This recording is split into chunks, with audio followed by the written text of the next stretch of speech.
I'd also love to just get maybe a quick rundown from you of, for various activities, for various parts of your personal and professional life, are there isn't one size is not fitting all with these AI solutions, to your point, ChatGPT versus Copilot, et cetera. But there are definitely sweet spots. And I always like to hear from folks that are really immersing them and all the people that you're talking to.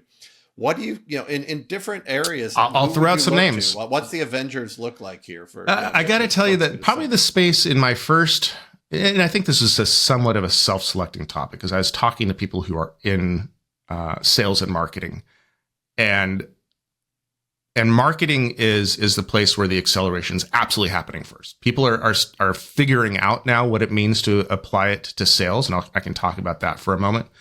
But in the world of marketing, every time I talk to a marketer, they throw out a different tool. Like, oh, have you heard of this? No, I haven't. Tell me about it. Like, oh, this one's really cool. You got to dig into it. So some names that I'm hearing. HeyGen, I'm hearing all the time. Right? HeyGen for creating video content. Right? If you're not a video content creator and you want to get some quick projects up and going, or if you are an experienced marketer that doesn't necessarily have the budget, HeyGen is the place to be. I'm a little nervous as I say that, because my sister is a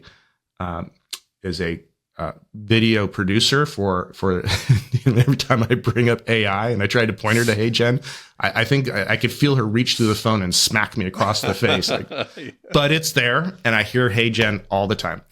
The other one that I'm hearing is Descript, which is a lot like Riverside. So this is for creating podcasts.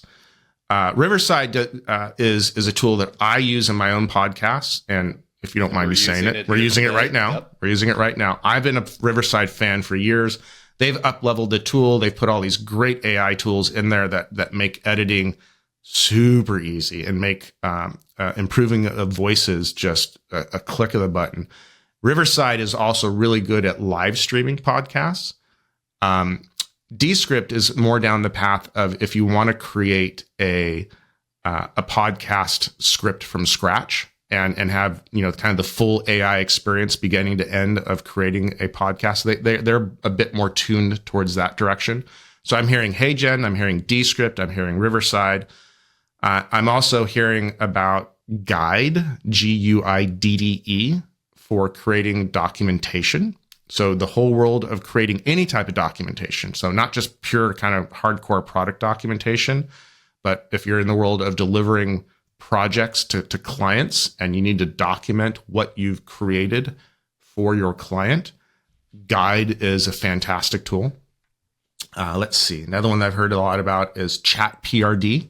So if you're creating requirements for a software project, but you're creating requirements for anything, right? Again, if you're in the consulting world and you're doing a project that might be technology oriented, and maybe it's hammers and nails oriented, right?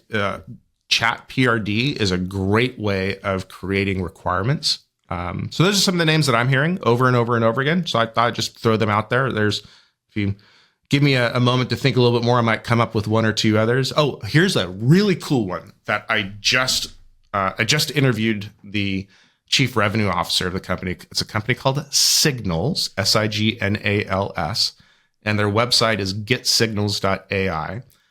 And they have a whole different approach to agentic AI. They I can never say this word, anthropomorphize, blah, blah. Me, this is why I have AI sidekicks next to me.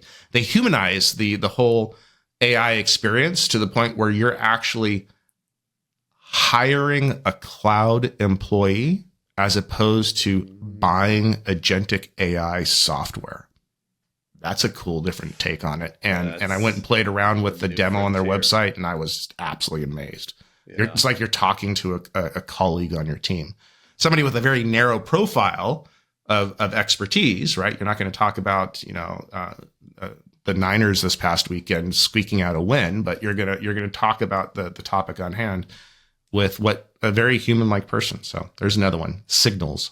GetSignals.ai. That's fascinating. Yeah, I know I put you a little bit on the spot there, but there you go. You had like 8 because all these conversations you've been having on prompt this podcast. So I want to talk a little. Yeah, I want to talk about the podcast because obviously all the things that we're talking about, it is a content generating insight, human powered insight generating engine for the things that you're doing.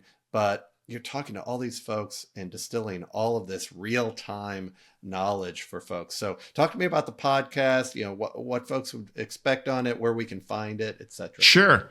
Well, maybe a little background on me, a little fun fact that not many people know. But in high school, my high school in Sacramento, California, had one of the largest radio stations, largest by wattage. We were a 1,000-watt radio station, one of the largest in the United States of a student-run, high school student-run radio station. And so I spent 4 years on the air as a DJ, learning how to do this to a degree. And then I was, frankly, there's a whole point in time where I was all set. I'm going to get into the broadcasting world. And then I learned how much they make. I said, I'm going to go do something else, right? Because this is a fun thing to do. The glory may be in your face being a bit more recognizable, your voice a little bit more recognizable, but you're not going to make a lot of money at this. And that's what I learned back then. So I got into that space. There's always a skill that's kind of in the background. So in everything I've done my career wise, the marketing team has always said, "Oh, put Clint out front. Put Clint out front." Right? He can talk to the audience well, even to the point where that was kind of a little bit of the genesis of me becoming CMO at Sugar CRM. So in there, when we got to this point of what's next in my life after Sugar had a good exit, selling the company to private equity, stuck around for several more years afterwards because it was my baby and I wanted to make sure it landed in the right way. Mm-hmm. I was thinking to myself, what do I do next? And here we are. We're in the podcast world, and I'm busy creating content and thinking about how I grow my audience and working with my co-host on the guest schedule and all the pieces in there, and frankly loving it, loving the conversations, loving the background editing, loving every aspect of producing a podcast.